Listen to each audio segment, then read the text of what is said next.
وسلام على عباده الذين اصطفى أما بعد فأعوذ بالله من الشيطان الرجيم بسم الله الرحمن الرحيم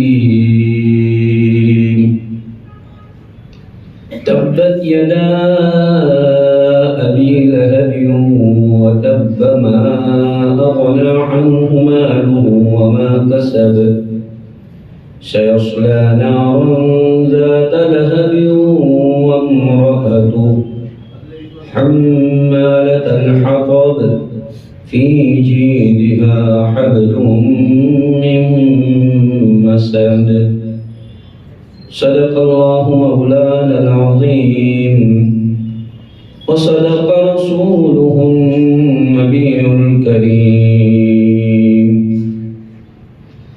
اللهم صل على مولانا محمد وبارك وسلم تسليما كثيرا كثيرا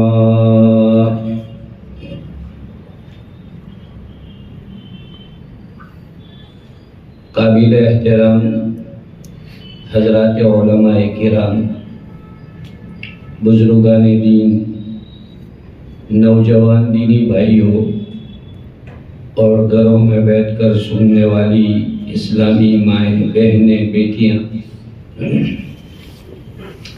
اللہ سبحانہ و تعالیٰ کا بہت بڑا کرم اور احسان ہے کہ الحمدللہ ہماری یہ گارڈن مسجد کے اندر قرآن مجید کے سیکھنے کا اور قرآن مجید کو سمجھنے کا ایک سلسلہ بہت زمانے سے چل رہا ہے۔ اللہ پاک ان محنت کو قبول فرمائے، ان کوششوں کو قبول فرمائے، اور اللہ پاک اس کے نتیجے میں امت کو قرآن سے وابستہ رکھے۔ یہ قرآن سے وابستہ رہنے کا ایک طریقہ ہے۔ آدمی قرآن کو سنے گا، سمجھے گا تو قرآن سے اس کا تعلق اور لگاؤ رہے گا۔ اور بزرگوں، بھائیوں، کوئی بھی آدمی ہو، اگر وہ قرآن سے لگا ہوا ہے تو انشاءاللہ تعالی اس آدمی کی فلاح، بہبودی، کامیابی یہ طے ہے۔ تو اس لیے ہمیں الحمدللہ اس کے قدر کرنی ہے، جیسے آپ حضرات ماشاءاللہ اس کے قدر کرتے ہیں۔ ہر اتوار کے دن مولانا امتیاز صاحب تشریف لاتے ہیں آپ حضرات کے سامنے۔ وہ چونکہ باہر سفر پر ہے، قاری صاحب کا مجھے میسیج تھا کہ آپ ان کی جگہ پر آ کر کچھ قرآن کی بات، کچھ مضامین، تو میں نے آپ حضرات کے سامنے موقع محل کے اعتبار سے قرآن مجید کی ایک سورت پڑھی ہے۔ 111 نمبر کی یہ سورت ہے۔ 111 نمبر کی سورت کا نام 3 ہے۔ سورہ تبت یدا بھی بولتے ہیں، سورہ لہب بھی بولتے ہیں، اور سورہ مسد بھی اس کو کہتے ہیں۔ تینوں طرح کے نام اس کے مفسرین نے نقل کیے ہیں۔ تبت یدا تو اس لیے بولتے ہیں کہ شروع میں ہی پہلی آیت میں یہ تبت یدا ابی لہب، اور اس کو سورہ لہب اس لیے کہتے ہیں کہ ابو لہب سے متعلق اس میں واقعہ نقل کیا گیا ہے، اور اس سورت کو مسد اس لیے کہتے ہیں کہ مسد کا لفظ اس سورت کی 5ویں آیت کے اندر آیا ہوا ہے، اس لیے اس کو مسد بھی کہتے ہیں۔ یہ اس سورت کے نام رکھنے کی وجہ ہے۔ حضرات علماء کرام نے اپنی تفاسیر میں اس سورت کے بڑے فضائل نقل فرمائے ہیں کہ جو بندہ اور بندی اس سورت کو پڑھتا ہے تو وہ دشمنوں کے مکر و فریب سے محفوظ رہتا ہے۔ دشمن آج چال بازیاں کرتے ہیں، نقصان پہنچاتے ہیں، تو اللہ پاک اس سورت کا ورد کرنے والے مرد اور عورت دونوں کو اس سے جو ہے حفاظت عطا فرماتے ہیں۔ بہت بڑی بات ہے۔ آج کے زمانے میں غیر کیا اپنے کیا ہر ایک دوسرے کو نقصان پہنچانے کے چکر میں ہوتے ہیں، بزنس لائن میں کیا، بیٹے بیٹیوں کی شادیوں میں کیا، اور دوسرے سماجی کاموں کے اندر کیا، ہر چیز کے اندر آدمی کے اوپر ایک ایسی نفسانیت ہے کہ وہ ایک دوسرے کو نقصان پہنچائے۔ تو ایسے موقع پر مجھے اور آپ کو اس سورت شریفہ کا ورد صبح شام کر لینا چاہیے تاکہ ہم دشمنوں کے مکر و فریب سے محفوظ رہیں۔ سورت شریفہ کے مضامین رسول اکرم صلی اللہ علیہ وسلم سے تعلق رکھتے ہیں۔ ابو لہب یہ رسول اکرم صلی اللہ علیہ وسلم کے 11 چچاؤں میں سے ایک چچا تھا۔ آپ علیہ السلام کے 11 چچا تھے، جیسے ابو جہل ہے، ابو لہب ہے، حضرت حمزہ رضی اللہ تعالیٰ عنہ ہے۔ حضرت حمزہ بھی آپ کے چچا ہیں، لیکن اللہ پاک نے ان کو ایمان اور اسلام اور ہدایت کی دولت سے مالا مال فرمایا۔ تو ابو لہب رشتے میں آپ علیہ السلام کا چچا ہے۔ چاچا ہونے کے اعتبار سے بچپنے میں اس نے حضور سے محبت کی، حتیٰ کہ اس نے محبت میں اپنی باندی سویبیہ کو آزاد بھی کیا۔ عربوں میں یہ دستور تھا، ہمارے یہاں بھی یہ دستور ہے، کوئی آ کے کوئی خوشخبری سناتا ہے تو اس کے پاس جو کچھ ہوتا ہے اس کو دیتا ہے کہ بھائی یہ خوشی کا موقع ہے، لوگ تم کو میں یہ چیز گفٹ کرتا ہوں۔ تو جب کسی نے آ کے ان کو سنایا کہ تمہارے بھائی کے یہاں بیٹے کی ولادت ہوئی، تمہارے یہاں بھتیجا آیا ہے، تو بھائی تو تھے نہیں، تو اس خوشی کے اندر کہ بھائی میرا بھائی نہیں ہے، تو اس خوشی کے اندر وہ کچھ دینا چاہتا تھا، جیب تلاش کی لیکن کچھ ملا نہیں، تو خوشی میں اس نے اپنی باندی سویبیہ کو آزاد کیا۔ یہ عربوں کی ایک ہسٹری ہے، ایک تاریخ ہے۔ آزادی ملنا ایک بہت بڑی بات سمجھی جاتی تھی اس وقت کے اعتبار سے، اور غلام باندی کو وہی آزاد کرتا تھا جو اپنے اندر کچھ استعداد، کچھ مالی صلاحیت، کچھ رتبہ رکھتا تھا سماجی اعتبار سے۔ ایسے آدمی ہی غلام باندیوں کو آزاد کرتے تھے۔ تو ابو لہب نے خوشی میں اپنی باندی کو آزاد کیا، لیکن رسول اکرم صلی اللہ علیہ وسلم جیسے جیسے بڑے ہوئے اور آپ نے نبوت کا اعلان کیا، تو یہی چچا جو جان دیتا تھا وہ آپ کا دشمن بن گیا، حسد کرنے لگا۔ حضور علیہ السلام نے اس کو دعوت دی ایمان کی، تو بولنے لگا کہ تمہاری بات مان کے میرا کیا فائدہ ہے، میرا کوئی فائدہ ہے؟ تو آپ نے فرمایا تمہارا فائدہ ہے نا، تمہیں جنت ملے گی، کہ سب کے ساتھ ملے گی جنت میں، یہ سب میرے ساتھ شریک ہو جائیں گے۔ کہاں سے کہ یہ کیا فائدہ، سرداری ملنی چاہیے، کوئی سرداری ہو۔ تو حضور علیہ السلام کی بات کا اس نے انکار کیا۔ چنانچہ اب یہ دشمنی اتنی بڑی کہ آقا علیہ السلام جہاں دعوت دینے کے لیے جاتے تھے، لوگوں سے اسلام کی بات کرتے تھے، تو یہ پیچھے لگ جاتا تھا اور کہتا تھا اس کی بات مت سنو، یہ پاگل ہے، یہ مجنون ہے۔ اس طرح نعوذ باللہ سگا چچا اپنے بھتیجے کے ورود میں آ گیا، مخالفت میں آ گیا، حالانکہ اس کے 2 لڑکے تھے، ایک کا نام تھا عتبہ اور دوسرے کا نام تھا عتیبہ۔ آپ علیہ السلام کی 4 صاحبزادیوں میں سے 2 صاحبزادیاں حضرت رقیہ اور ام کلثوم، ان کا نکاح ان دونوں بھائیوں سے ہوا تھا۔ ابھی رخصتی کی نوبت نہیں آئی تھی، صرف نکاح ہوا تھا، رخصتی نہیں ہوئی تھی۔ تو یہ چچا اور اس کی جو وائف ہے ام جمیل اس کا نام ہے، دونوں نے کہا کہ اس کو سبق سکھانے کا طریقہ یہی ہے کہ اس کی بیٹیوں کو گھر بٹھاؤ۔ دیکھو سماج کیا کرتا ہے، آج ہمارے یہاں بھی سماج میں لوگ کیا کرتے ہیں، نہیں وہ بہت کتا ہے، اس کی بیٹی کو گھر بٹھا دو نا وہ سب سدھر جائے گا۔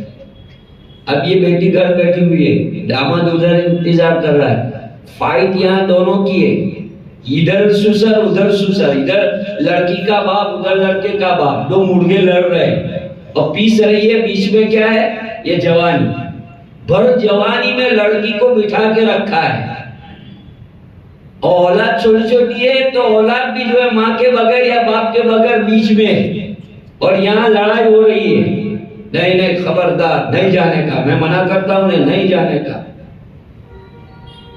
یہ ایک رعب، ایک دبدبا، لوگ پہلے سے ہی یہ چیزیں اپنائے ہوئے ہیں، ظلم، زیادتی،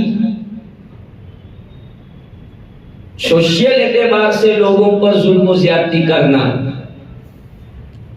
لڑکیوں پر پہلے سے ظلم ہو رہا ہے۔ حضور نے پروٹوکول دیا ہے لڑکیوں کو یہ کہہ کر کہ فاطمہ تو میرے بدن کا ایک ٹکڑا ہے، میرے جگر کا ایک ٹکڑا ہے، یہ پروٹوکول ہے۔ ہر باپ کو گویا یہ آپ نے سنگل دیا کہ اپنی بیٹیوں سے ایسی محبت کرو جیسے میں فاطمہ سے محبت کرتا۔ آج پڑھی لکھی خواتین اپنے نبی کی اس عظیم احسان کو بھول جاتی ہے کہ ہمارے نبی نے ہمارے اوپر کتنا بڑا احسان کیا۔ حضور علیہ السلام نے اتنا بڑا احسان کیا کہ جس عورت کے اوپر اتنا ظلم کیا جاتا تھا اس عورت کا رتبہ آپ علیہ السلام نے اتنا بڑھایا کہ یوں کہا الجنت تحت اقدام الامہات، جنت ماں کے قدموں کے نیچے ہے، ماں کے قدموں کے نیچے بتلایا لیڈیز۔ تو گویا عورت کا رتبہ اللہ کے نبی نے اتنا بڑھایا۔ لوگ ایک طرف سے اتنا دیکھتے ہیں کہ حضور صلی اللہ علیہ وسلم نے حضرت عائشہ سے کم عمر میں شادی کی اور توہین کر رہے ہیں اور اس کے لیے آپ کی گستاخی کر رہے ہیں، لیکن دوسری طرف حضور کا یہ ردیہ یہ نہیں دیکھتے کہ حضور نے لڑکیوں کو کتنی شان دی، کیا پروٹوکول دیا۔ حضرت سیما آپ کی دودھ شریف بہن ہے، جب وہ آئی تو حضور علیہ السلام نے اپنی چادر بچھائی۔ لوگ سوچ رہے تھے کہ یہ کون لڑکی ہے کہ حضور نے اپنی چادر بچھا کر اس کے اوپر ان کو چلنے کے لیے کہا۔ یہ ایک اعجاز ہے، ایک اکرام ہے۔ جیسے ہمارے یہاں کوئی پریسیڈنٹ آنے والا ہوتا ہے، باہر ملک کا کوئی ہوتا ہے تو اس کے لیے قالین بچھائی جاتی ہے، ایسے حضور علیہ السلام نے اپنی چادر بچھا کر سیما کو اس پر چلنے کے لیے کہا، اور یہ گویا کہ بھائی کی طرف سے بہن کا اکرام بتایا کہ بھائی اپنے بہن کا اکرام کرے، بڑا بھائی اپنی چھوٹی بہن کا کیسا اکرام کرے، یہ حضور نے دیا۔ دنیا کو یہ نظر نہیں آتا، صرف حضرت عائشہ کی کم عمری کی شادی کا میٹر نظر آتا ہے، جسے جو ہے میڈیا کے اوپر اچھالا جا رہا ہے۔ ارے بھائی جس کی بیٹی ہے اس کو پرابلم نہیں، جو لڑکی ہے اس کو پرابلم نہیں، اس وقت کی قوم کو پرابلم نہیں، تم کو 1400 سال اور ساری 1400 سال کے بعد تم کو پرابلم ہو گیا۔ اس وقت کی کسی بھی قوم نے اس کے اوپر کوئی آبجیکشن نہیں لیا۔ کلچر تھا، ایک کلچر تھا اس وقت کا۔ تو خیر یہ میٹر دوسرا ہے، لیکن میں یہ بتلا رہا تھا کہ حضور علیہ السلام نے لڑکیوں کو اعجاز دیا ہے۔ آپ علیہ السلام کی 2 لڑکیاں گھر بٹھائی گئی، کتنا لگے گا آدمی کو، آپ سوچو۔ آپ کے نرینہ اولاد میں کوئی نہیں تھا، لڑکے تھے بچپنے میں انتقال کر گئے، 4 بیٹیاں تھیں، اس میں 2 بیٹیاں گھر بیٹھی ہے، 2 بیٹیوں کو طلاق دی اور اسی ابو لہب نے طلاق دلوائی۔ یہ نہیں سوچا کہ میری رشتہ داری ہے، میرا بھائی، میرے بھائی کی اولاد ہے، میرے بھائی کی روح کو تکلیف ہوگی۔ آج ہمارے یہاں رشتوں میں شادیاں نہیں ہوتی ہیں، تو جب کوئی ایسا میٹر بنتا ہے تو ساری رشتہ داریاں ہم بھلا بیٹھتے ہیں۔ سگی بہن کے یہاں بیٹی دی ہوتی ہے، بیٹے کی شادی ہوئی ہوتی ہے، لیکن وہ رشتے بھول جاتے ہیں۔ ایک سماجی پریشر کہ ہم تو لڑکے والے، ہم کیوں دب کے رہے، ایسی باتیں آ جاتی ہیں۔ لیکن اللہ پاک کی ذات ہوتی ہے۔ سنو غور سے، جو لڑکیوں کے باپ ہے، نا امیدی ہونے کا، مایوس نہیں ہونے کا۔ اگر آپ کی اولاد کیریکٹر لیس نہیں ہے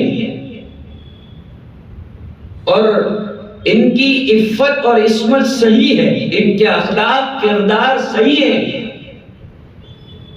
اور بلا وجہ انہیں ٹارچر کیا جا رہا ہے، تو گھبرانے کا نہیں، اللہ اس کا راستہ نکالے گا۔ کوئی سوچ سکتا تھا ایسے داماد ملے ان 2 لڑکیوں کو جن کا ایک رتبہ تھا مکہ کے اندر؟ حضرت عثمان، ان کو ذی النورین کہتے ہیں، ذی النورین ان کا اپنام، لقب اس لیے کہ 1 بائی 1 آپ نے اپنی 2 بیٹیاں ان کو نکاح میں دی۔ سنو غور سے، جو شوہر بنتے ہیں نا، تو ان کو حضرت عثمان کے نقش قدم پر چلنا چاہیے کہ سوسر کیا کہہ رہے ہیں۔ حضور علیہ السلام کہتے ہیں کہ اگر میری تیسری چوتھی بیٹی بھی ایسی لائق ہوتی تو میں عثمان کے نکاح میں لے چلے جاتا۔ داماد کا یہ رویہ، یہ بہیو، اور آج ہمارا مس بہیو دیکھ کر ہمارا فادر اللہ کیا کہتا ہے؟ جوالے نے یار پھنسائی گیلا چھے یار، اللہ معاف کرے نے، بیجا وقت اللہ نہیں ملاقات نہ کرا۔ ہمارا فادر اللہ تو کیا کہتا ہے؟ یار کیوں جمائی ملے تمہیں وقت چھوڑو نہیں یار۔ اور ادھر دیکھو، حضور علیہ السلام کہہ رہے ہیں کہ میری 40 بیٹیاں ہوتی تو میں عثمان کے نکاح میں لیے جاتا۔ یہ کیریکٹر، ان کا یہ بہیو، وائف کے ساتھ رہنے کا وہ طریقہ۔ آپ علیہ السلام کتنے خوش ہیں اپنے داماد سے، یہ خوشی معلوم ہو رہی ہے کہ داماد سے اتنے خوش ہیں۔ یہ 2 بیٹیاں دی اور پھر تمنا ظاہر کی کہ اور بیٹیاں ہوتی تو میں عثمان کے نکاح میں لیے جاتا، کیونکہ آدمی ایسا ہے، مالدار ہے اس لیے نہیں کہ حضرت عثمان مالدار ہے۔ حضرت عثمان کا اپنی اہلیہ کے ساتھ وہ سلوک، اس سلوک کو دیکھ کر آپ علیہ السلام یہ تمنا کر رہے تھے۔ دیکھا، یہ اللہ کی سنت ہے بھائیوں۔ اگر آدمی اللہ کی طرف سے آنے والی مصیبت پر راضی رہتا ہے اور اللہ سے رجوع کرتا ہے تو اللہ اس کا نعم البدل عطا فرماتے ہیں۔ نعم البدل سمجھتے ہیں؟ اس کے بدلے میں اللہ تعالیٰ دیتے ہیں، اور نعم البدل کا مطلب ہے اس سے بہتر، جو پہلی نعمت تھی اس سے بہتر۔ 2 بیٹیاں گھر بیٹھی تھی جوان، جو باپ ہے اس کو پوچھو کہ اس کے دل پر کیا، بعد مرتبہ رات کو نیند کھل جاتی ہے، وظیفے پڑھتا ہے، ماں باپ وظیفے پڑھتے ہیں۔ یہ تو اچھا ہے ابھی تبلیغ جماعت کی محنتوں سے، ورنہ لوگ باپوؤں کے پاس، ڈھوٹاؤں کے پاس اور سادھوؤں کے پاس بھی چلے جاتے ہیں۔ یہ لڑکیوں کے میٹر میں پریشان ہو جاتے ہیں تو لوگ چلے جاتے ہیں، میری لڑکی بہت پریشان ہے، میری لڑکی ایسا ہے۔ ارے بھائی، حضور صلی اللہ علیہ وسلم نے جو چیزیں ہمیں دی ہے، اگر میاں بیوی کے اندر بن نہیں رہی ہے تو علماء نے لکھا ہے کہ فجر کی سنتیں گھر میں پڑھو 2 رکعت، فجر کی سنتیں گھر میں 2 رکعت پڑھو۔ گھریلو میٹر جو ہے وہ انشاءاللہ سارے ختم ہو جائیں گے۔ گھریلو جھگڑے جو ہوتے ہیں، کتنی بڑی فضیلت ہے۔ فجر کی 2 رکعت سنت جو ہم سنت موقدہ، اس کو گھر میں پڑھنے کے لیے کہا گیا، اس کا انعام یہ بتایا کہ اس کی وجہ سے گھریلو میٹر ختم ہو جاتے ہیں۔ آج اگر کسی کو یہ کہا جائے کہ بھائی فلانی جگہ پر فلانا بابا ننگا بیٹھا ہے اور ایسا تعویذ دیتا ہے کہ گھریلو جھگڑے کا، تو لوگ سارے ادھر چلے جاتے اور ایمان کی بھیٹ چڑھا کے آ جاتے۔ خصوصاً لیڈیز میں یہ باتیں بہت چلتی ہیں۔ تو میرے بھائی، جو ایمانیات، روحانیات، جو اعمال بتائے گئے، اس کو پڑھو، کوئی حرج نہیں۔ مثلا یا ودودو، میاں بیوی میں محبت نہ ہو اور جھگڑے آئے دن ہوتے رہتے ہو، تو یا ودودو 100 مرتبہ صبح شام پڑھنے کے لیے علماء کہتے ہیں کہ یا ودودو صبح شام 100 مرتبہ پڑھو۔ پڑوسی ملک میں ایک بڑے جو ہے اللہ کے بزرگ گزرے ہیں، حضرت حکیم اختر صاحب، انہوں نے لکھا ہوا ہے کہ جب بھی کھانے کے لیے بیٹھے تو 7 مرتبہ 7 مرتبہ بسم اللہ الرحمن الرحیم پڑھ کر اس کھانے پر دم کر دو، وہ کھانا کھلا دو، تو انشاءاللہ آپس کی دشمنی، آپس کے جھگڑے، تکرار ختم ہو جائے گی۔ کتنا آسان عمل ہے کہ جب بھی جو بھی، مثلا عورت چائے بنا کر دیتی ہے تو چائے میں 7 مرتبہ بسم اللہ پڑھ کے پھونک دے، کھانا کھلا رہی ہے تو اس میں 7 مرتبہ پڑھ کے پھونک دے۔ جس کے ساتھ بھی آپ کیوں نہ بن رہی ہو، چاہے بھائی کے ساتھ نہیں بنتی تو اس کے ساتھ بھی یہ عمل کیا جا سکتا ہے، فرینڈ کے ساتھ نہیں بن رہی اس کے ساتھ بھی یہ عمل کیا جا سکتا ہے۔ بسم اللہ الرحمن الرحیم 7 ٹائم اس کو پڑھو، پڑھ کر دم کرو، اس کے اوپر وہ چیز کھانے کی پلانے کی جو بھی وہ دے دو، انشاءاللہ محبت بڑھے گی۔ یہ اعمال ایسے ہیں کہ جس سے ایمان سیف رہتا ہے، اللہ سے تعلق بنتا ہے۔ اس کے مقابلے میں کہ ہم جادوگروں کے پاس اور بھوؤں کے پاس اور دھتاروں کے پاس جائیں تو وہاں ایمان کی بھیٹ چڑھ جاتی ہے۔ تو میں یہ آپ کو بتلا رہا تھا کہ حضرت رسول اکرم صلی اللہ علیہ وسلم کی 2 بیٹیاں سگے چچے نے گھر بٹھائی۔ کیا بھائی آپ کا فالٹ کیا تھا؟ آپ کے اولاد کا کیا فالٹ تھا؟ کچھ بھی نہیں۔ حضور صلی اللہ علیہ وسلم توحید کی تعلیم لے کر کے آئے، اسلام اور توحید کی دعوت دی، وہ چچا کو گوارا نہیں تھا۔ چنانچہ حضرات مفسرین فرماتے ہیں کہ سورہ شعراء میں جب یہ آیت پاک اتری وَأَنذِرْ عَشِيرَتَكَ الْأَقْرَبِينَ، آپ اپنے قریبی رشتہ دار، قریش ایک قبیلہ تھا، قبائلی زندگی آج بھی آپ بلوچستان اور جو پاکستان میں جو بڑے بڑے ایسے ایریے ہیں، آج بھی وہاں یہ قبائلی سسٹم ہے، آج بھی۔ تو قریش بہت بڑا قبیلہ تھا، اس کی شاخیں تھیں الگ الگ۔ تو آپ علیہ السلام نے خاص اور عام تمام کو جمع کیا۔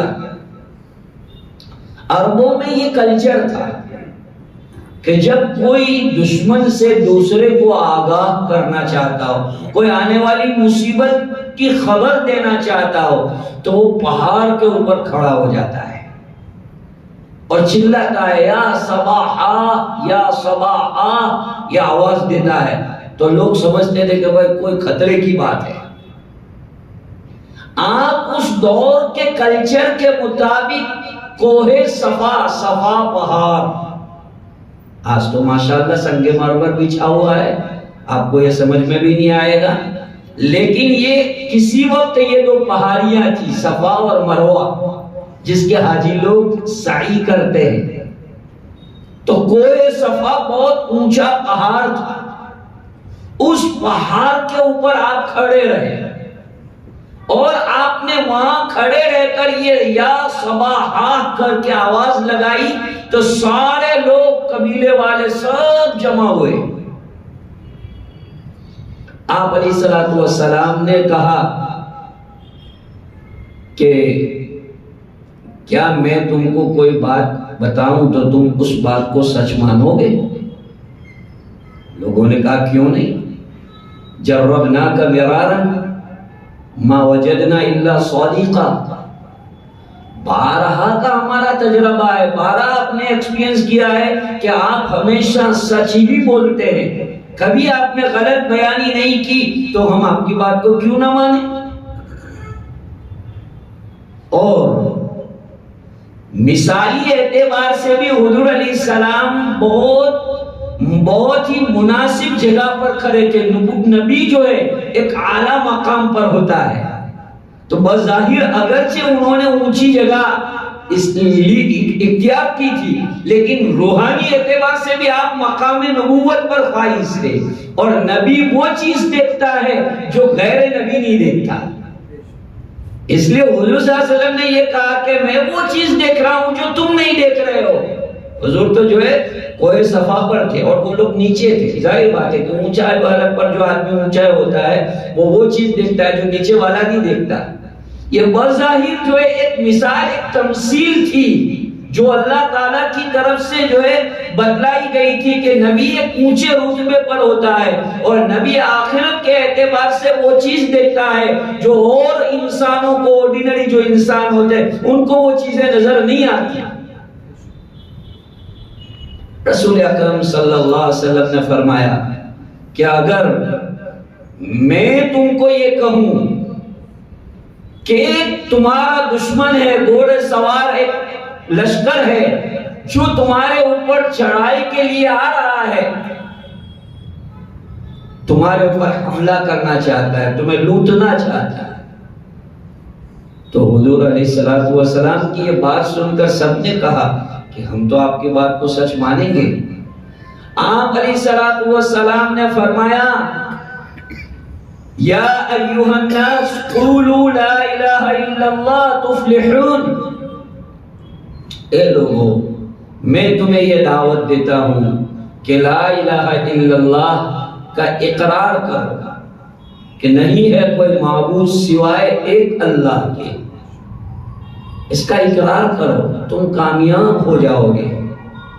تو قریش میں بہت سارے لوگوں نے آپ کا سپورٹ کیا، آپ کی بات کا اقرار کیا، مانا، لیکن ابو لہب وہاں پر اس جگہ پر موجود تھا، تو اس نے برملا کہا علی ہادہ جمع تھا نا، اتنی سی بات کے لیے پورے قبیلے کو تم نے جمع کر لیا، علی ہادہ جمع تھا نا، یعنی یہ بھی تو کوئی جمع کرنے کی چیز ہے۔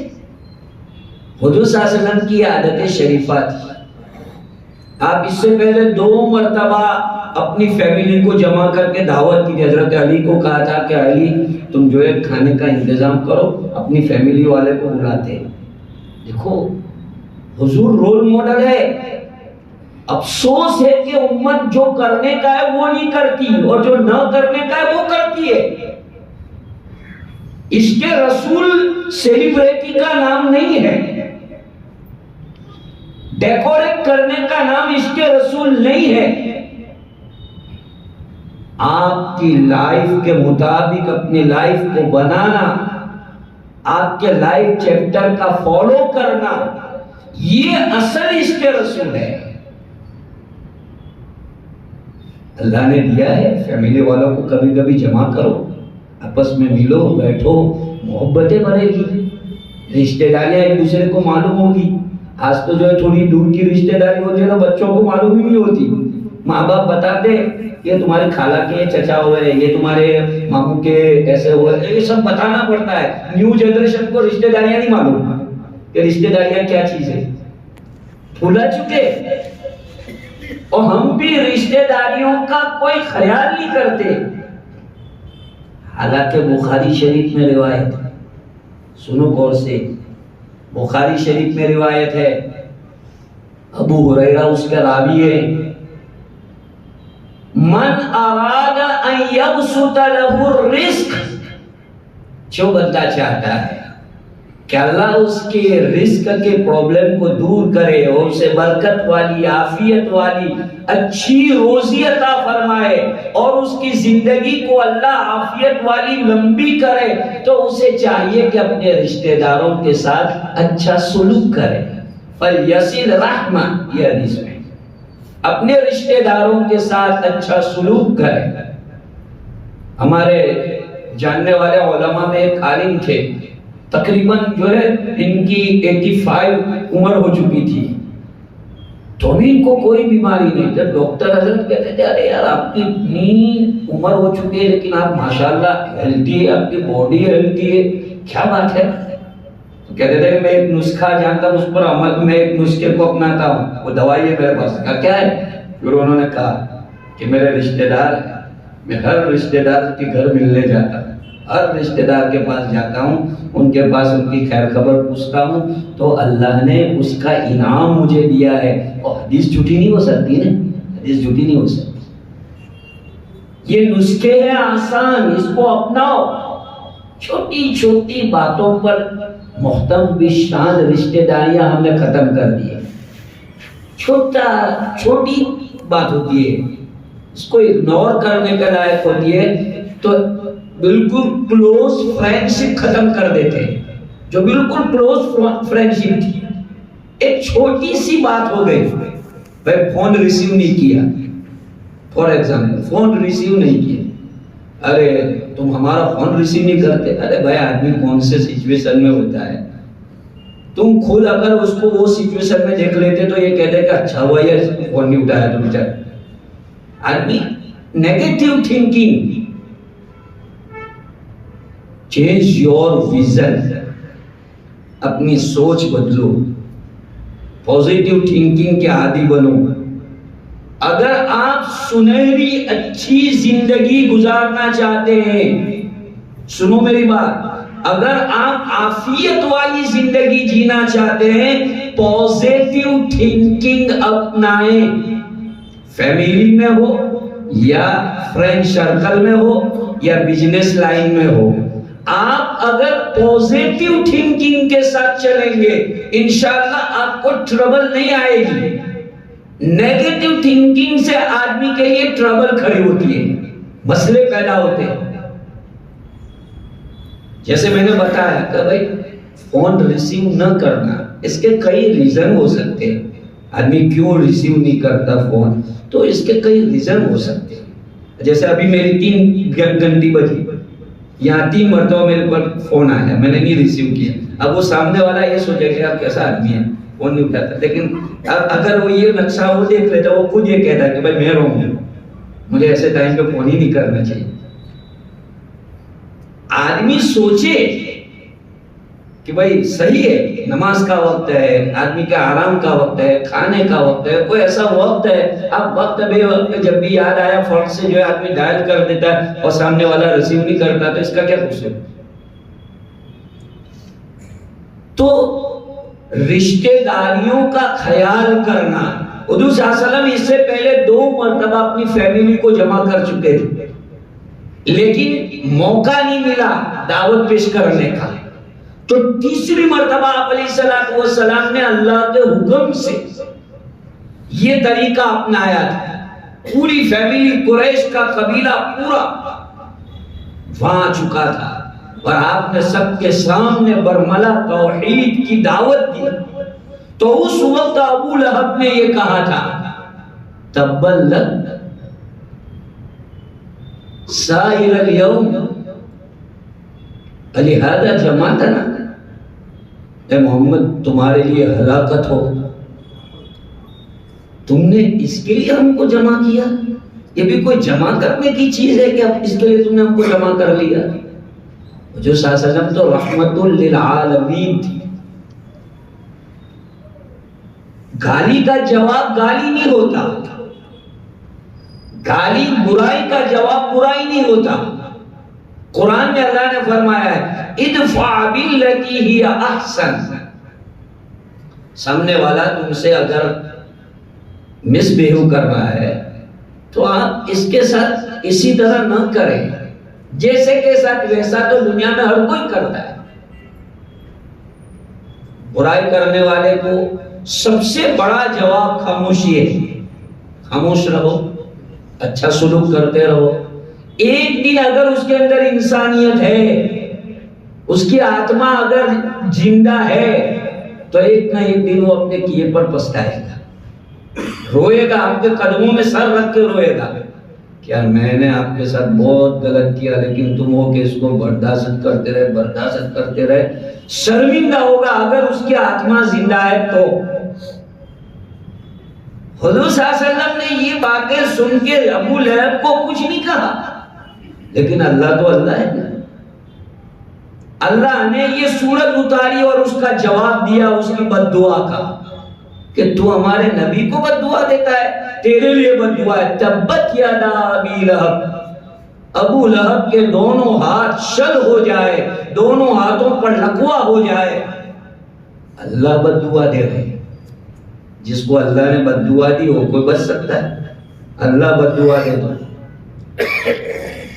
چنانچہ اس کا کیا حال ہوا، سیرت نگاروں نے لکھا ہے کہ ایسی بیماری ہو گئی کہ لڑکے اس کے قریب نہیں جاتے تھے. 3 دن تک اس کی ڈیڈ باڈی پڑی رہی، ہاتھ نہیں لگاتے تھے. بیماری ایسی ہو گئی. تو وہاں تو پہلے سے ہی ایسا لوگوں میں بنا ہوا تھا کہ بھائی ایک کی بیماری دوسرے کو لگتی ہے. جیسے ہمارے یہاں کورونا میں ہو گیا تھا تو وہ اس کو ٹچ نہیں کر رہے تھے. تو اڑوس پڑوس والوں نے کہا کہ یار یہ کیا ہے، باڈی سڑ رہی ہے، بدبو آ رہی ہے، تم اس کا کچھ کرو نے. تو مزدوروں کو بلایا، لیبروں کو بلایا، پیسے لے کے وہ لاش کو ایک گھڑے میں ڈلوایا. یہ اللہ کی لعنت. اللہ نے کہا کہ تو ہمارے نبی کو بد دعا دیتا. پتا چلا کہ کسی نیک آدمی کو ستانا، کسی نیک اللہ کے برگزیدہ بندے کو جو ہے تکلیفیں دینا، یہ اپنی بوڑھی موت کو دعوت دینا ہے. حضور علیہ السلام تو اپنے اخلاق کی وجہ سے کچھ نہیں بولے پورے فیملی کے سامنے. کوئی معمولی بات ہے، آج میری فیملی یہاں جمع ہو اور کوئی مجھے گالیاں دے دے، میری بیٹی ہو، میری وائف ہو، میرے ماں باپ ہو، میرے بھائی بہن ہو، اور ان کے سامنے کوئی مجھے برا بھلا کہہ دے تو بڑی بات ہے نا. لیکن حضور علیہ السلام نے اس کا جواب نہیں دیا. لیکن اللہ نے اس سورت کو اتارا ہی اسی لیے.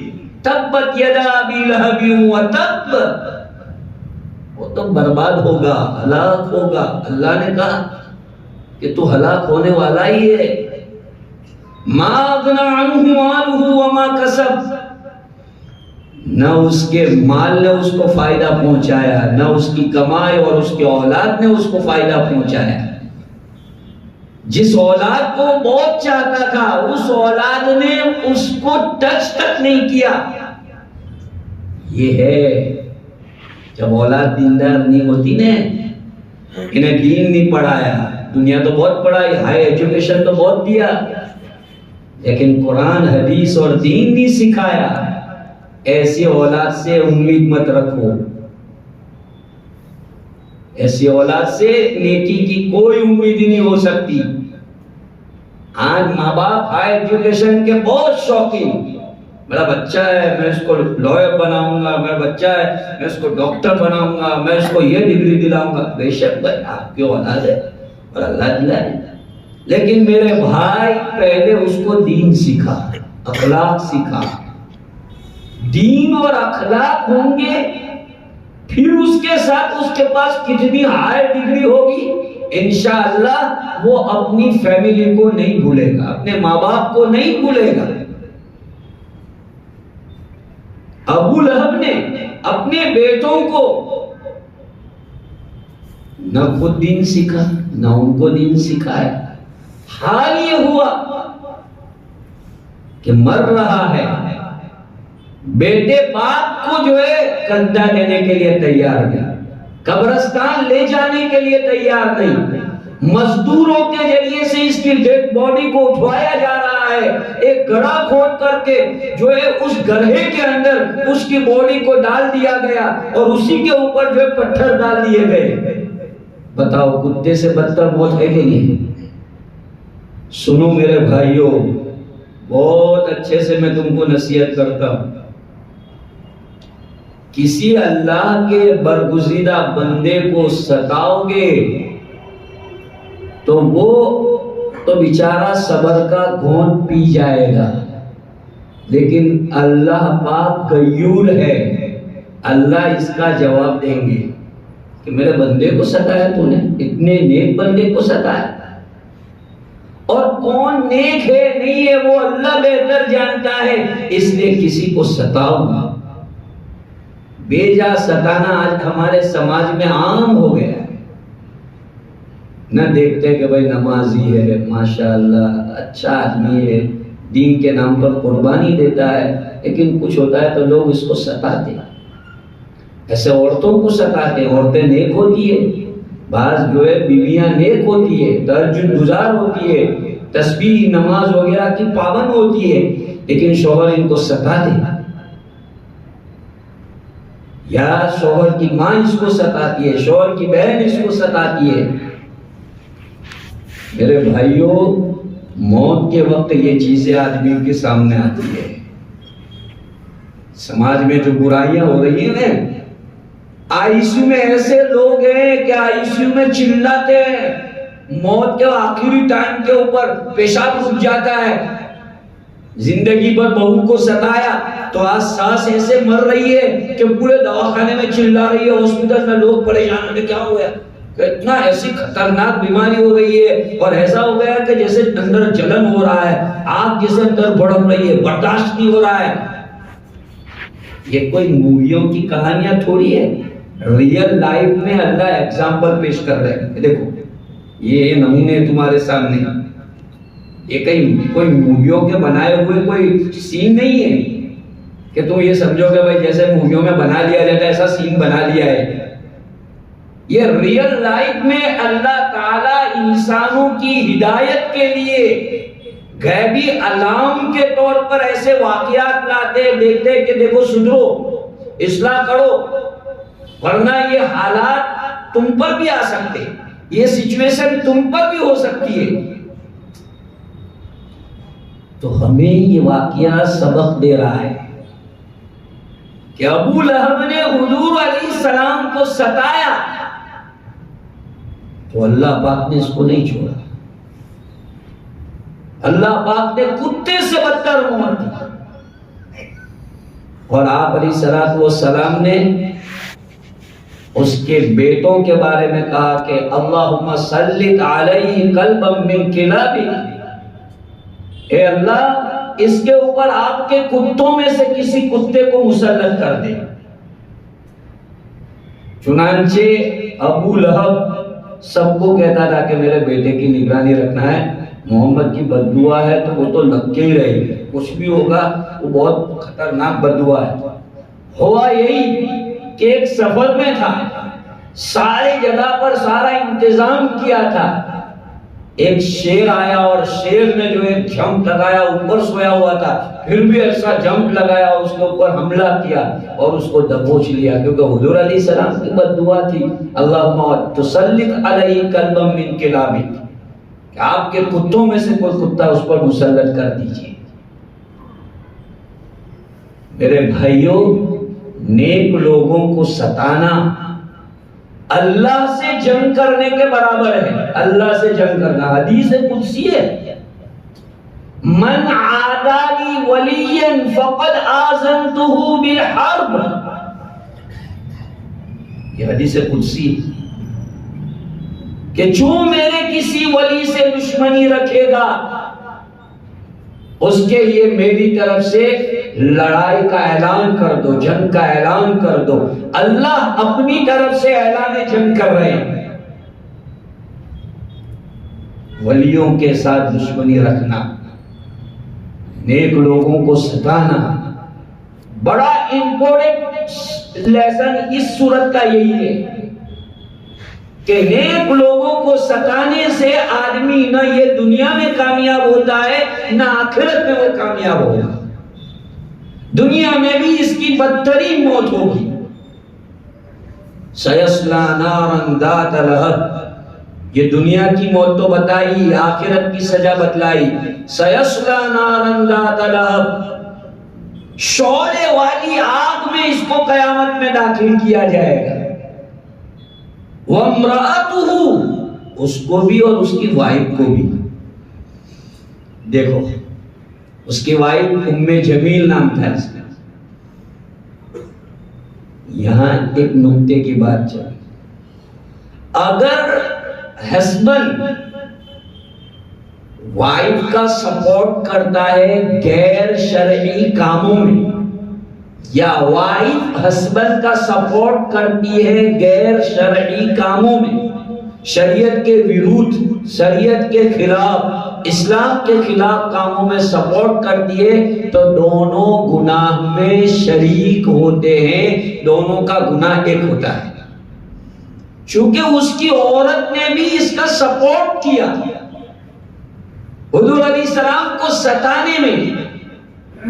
رات کو حضور علیہ السلام کے گھر کے پاس کانٹے بچھا دیتی تھی کہ صبح اٹھیں گے تو ان کو اندھیرے میں نظر نہیں آئے گا اور پیر میں لگیں گے. ایسا کرتی تھی. جیسے ہمارے یہاں کچھ عورتیں ایسی بدماشی کرتی ہے ستانے کے لیے، پڑوسی کو ستانے کے لیے پانی ڈال دیتی ہے، کوئی کچرا ڈال دیتی ہے، کچھ ایسا کرتی ہے، ستاتے. تو یہ ابو لہب کی عورت رات کو حضور علیہ السلام کے دروازے کے سامنے کانٹے ڈال دیتی تھی. تو اس لیے اللہ پاک نے اس کی عورت کا بھی تذکرہ کیا وَامْرَأَتُهُ حَمَّالَةَ الْحَطَبِ، کہ اس کی عورت بھی اپنی گردن کے اوپر لکڑیاں، کھاردار لکڑیاں، کانٹے والی لکڑیاں اٹھا کے لاتی تھی. تو اللہ نے اس کو بھی جہنم کی آگ کی سزا میں شریک کیا. اور حمالۃ الحطب کا ایک مطلب یہ بتلایا کہ اس کی عورت چگل خور تھی، چگل خور، چگلی کرتی تھی. آج عورتوں کی چگلی کرنے کی عادت بہت مشہور ہے. چگل خور جو ہوتے ہیں ان پر جہنم جنت کو حرام قرار دیا گیا ہے. ایون جو مبارک راتیں ہیں، شب قدر، شب برات اور مبارک راتوں میں چگل خور کی مغفرت نہیں ہوتی. اتنی خطرناک چیز ہے چگل خوری. آج ہمارے سماج کے اندر چگل خوری عام ہو گئی ہے. لوگ ایک دوسرے کی چگلی کرتے ہیں، ساتھ میں کھاتے پیتے. فرینڈ سب کا ایک فرینڈ دوسرے فرینڈ کی چگلی کرتا ہے، اسٹاف میں ایک آدمی دوسرے کی چگلی کرتا ہے. ارے بھائی ایک اسٹاف میں ہو تم، ایک فرینڈ سرکل ہو، اچھے سے رہتے ہو، اور تم اس کی چگلی کرتے ہو، ادھر سے ادھر کرتے ہو، اس کو نیچا دکھانا چاہتے ہو، اس کو ذلیل کرنا چاہتے ہو. یاد رکھو اللہ جس کو عزت دینا چاہتا ہو اس کو کوئی ذلیل نہیں کر سکتا. چاہے پوری لابی مل جائے بزنس مینوں کی اور ایک بزنس مین کو نیچا دکھانا چاہے، اس کو گرانا چاہے، اور اللہ نے ارادہ کیا ہے کہ میں اس کو آگے بڑھاؤں گا، تو پوری مارکیٹ مل کے جو ہے اس کا دھندا ٹھپ کرنا چاہے گی، نہیں کر سکتی. چگلیوں سے کیا ہوگا؟ چگلیوں سے صرف دشمنی کی فضا بنے گی، دلوں میں نفرتیں پیدا ہوں گی. کوئی کسی کا بگاڑ نہیں سکتا، اپنا ہی بگاڑ رہا ہے. اس لیے چگلی سے بچو، سماج کو بچاؤ، چگلیوں سے بچاؤ. اپنی بیٹیوں کی شادی کرو تو بیٹیوں کو یہ ہدایت دو کہ بیٹا کبھی چگلی مت کرنا، اپنے شوہر کی بات ادھر سے ادھر مت کرنا، اپنے شوہر گھر والوں کی بات جو ہے اس کے تو ادھر سے ادھر مت کرنا. فیملی میٹر جو بنتے ہیں وہ کتنے چگلیوں سے بنتے ہیں. شوہر کی بہن ہے، وہ اپنی اماں کو چگلی کرتے ہیں، بھابھی کی، اماں بھابھی ایسا کرتی ہے، بھابھی ایسا کرتی ہے، بھابھی ایسا کرتی ہے. اب یہ صدام کی بہن، ساس بولے تو کیا، صدام حسین کی بہن اپنے آپ کو سمجھتی ہے، حالانکہ وہ سمجھتی کہ بھائی میں بھی ایک دن بہو بن کے آئی تھی، میرے ساتھ بھی ایسا سلوک کیا ہے جاتا تو آج میں ساس بنتی. تو تم عورت ذات ہو کے ایک عورت کو ستا نہیں. میں ایک مفتی، میرے پاس ایسے بہت کیس آتے، اتنے میٹر آتے، اپنا یعنی ذہن ایسا ہوتا ہے کہ اللہ لوگ کیسے کیسے ستاتے ہیں لڑکیوں کو. ایک ساس کا کیس آیا تھا، رات کو کچن کو لاک لگا دی تھی، کچن کو لاک لگا کے سو جاتی تھی. اب بتا، ارے بھائی تو تیرے لڑکے کو بھی سزا دے رہی ہے، تیرے لڑکے کو رات کو پانی پینا ہو، بھائی کچھ کھانے کی حاجت ہوئی ہو، کچھ ہوئی ہو، کچن کو لاک لگانا یہ کیسی سسٹم ہے؟ فریج کو لاک لگا دیتی ہے۔ اب دیکھیے کتنی بے اعتمادی، ایسا کیوں کیا؟ تم نے بہو کو پڑھایا سمجھا اس لیے؟ اگر بہو کو تم اپنی لڑکی سمجھتی کہ یہ میری لڑکی ہے، تو یہ بہو تم کو ماں کی محبت دیتی۔ تم اس بہو کو پڑھائی سمجھ رہے ہو، پوری فیملی بہو کو پڑھائی سمجھ رہی ہے، تو بہو بھی کیوں تم کو اپنا فیملی سمجھے گی؟ دونوں طرف ہوتا ہے۔ اس لیے چغلیوں سے سماج بگڑتا ہے، چغلیوں سے آدمی کی لائف بگڑتی ہے، خصوصاً یہ میاں بیوی کی لائف چغلیوں سے بہت بگڑتی ہے۔ اس لیے میرے بھائیوں، اللہ پاک سے دعا کرو کہ اللہ پاک مجھے اور آپ کو ان برے اخلاق سے بچائے۔ چغلی کرنا یہ بہت گناہ کبیرہ ہے۔ تو فرمایا حمالۃ الحطب فی جیدها حبل من مسد، فرمایا اس کی گردن کے اندر بنی ہوئی پوری رسی ہوگی۔ بعض حضرات نے فرمایا کہ اس کو جہنم میں ایسی سزا دی جائے گی کہ جو ہے آگ کی رسی کو جو ہے لگایا جائے گا اور اس کے ذریعے سے اس کے گلے کو دبایا جائے گا۔ اور بعض نے فرمایا کہ دنیا میں ہی اس عورت کی موت ایسی آئی کہ لکڑیوں کا گتھا اٹھا کے آ رہی تھی اور ایسی گردن میں رسی تھی تو وہ گٹھڑی نیچے گری اور جو ہے رسی پھیٹ ہو گئی اور اس کو پھانسی لگ گئی۔ تو اللہ تعالیٰ جو ہے بری موت دیتے ہیں، تو اس طرح کی بری موت دیتے ہیں۔ میرے بھائیوں، بری موتوں سے اللہ کی پناہ چاہو۔ اللہ کے رسول صلی اللہ علیہ وسلم بری موتوں سے پناہ مانگتے تھے، تو ہمیں بھی آپ کو بھی سب کو جو ہے بری موت سے پناہ مانگ، چونکہ موت تو طے ہے لیکن کیسی آتی ہے، تو اس کے لیے ہمیں ہمیشہ اللہ سے اچھی موت مانگنا کہ اللہ ہمارا خاتمہ اچھا ہو، اچھی موت آئے۔ موت تو ہر فرد بشر کو آنی ہے، لیکن ایسی موت کہ لوگ بھی کہہ کہ یار کیا بندے کی موت آئی، اس کو کہتے ہیں موت۔ تو اس لیے میرے بھائیوں، اللہ تعالیٰ سے ہمیشہ دعا مانگے اور سوئے خاتمہ سے پناہ طلب کریں، حسن خاتمہ کی دعا کریں۔ اللہ پاک مجھے اور آپ کو قرآن کی ان باتوں پر عمل کرنے کی توفیق عطا فرمائے۔ وآخر دعوانا الحمدللہ رب العالمین۔ اللہم صلی علی سیدنا مولانا محمد وبارک وسلم۔ ظلمنا انفسنا وان لم تغفر لنا وترحمنا لنكونن من الخاسرین۔ یا حنان یا منان نفحنا منك بنفحة خیر تغنینا بها عمن سواک۔ یا اللہ ہم سب کے گناہوں کو معاف فرما، صغیرہ کبیرہ گناہوں کو معاف فرما۔ اے اللہ حاضرین کی جائز تمنا نیک ارادوں کو پورا فرما۔ اے اللہ جہاں جتنا مجمع بیٹھا ہوا ہے پورے مجمع کو قبول فرما۔ گھروں میں جو مستورات سن رہی ہے ساری مستورات کے بیٹھنے کو سننے کو قبول فرما۔ ہر ایک کو تندرستی اور عافیت سے مال و مال فرما، ایمان اور عمل کی دولت عطا فرما۔ اے اللہ قرآن کے ساتھ ان کا تعلق مرتے دم تک باقی رہے اور یہ مجلسیں ان کی نجات کا ذریعہ بن جائے۔ یا اللہ اس کی توفیق عطا فرما۔ یا ارحم الراحمین، اے اللہ تندرستی اور عافیت عطا فرما، روزیوں میں برکت عطا فرما، ہماری اولاد کو تندرستی عطا فرما۔ جن کی اولاد بے شادی شدہ ہے اے اللہ غیب سے ان کے مناسب رشتے، چاہے میل ہو فیمیل ہو، ہر ایک کے اللہ بہترین اور مناسب رشتے نصیب فرما کر آسانی کے ساتھ اللہ شادیاں کرا کر ان کے گھروں کو آباد فرما دیجئے۔ جو بے اولاد ہیں ان کو نیک اولاد عطا فرما دیجئے، جو مقروض ہیں ان کے قرضے کی ادائیگی کر دیجئے۔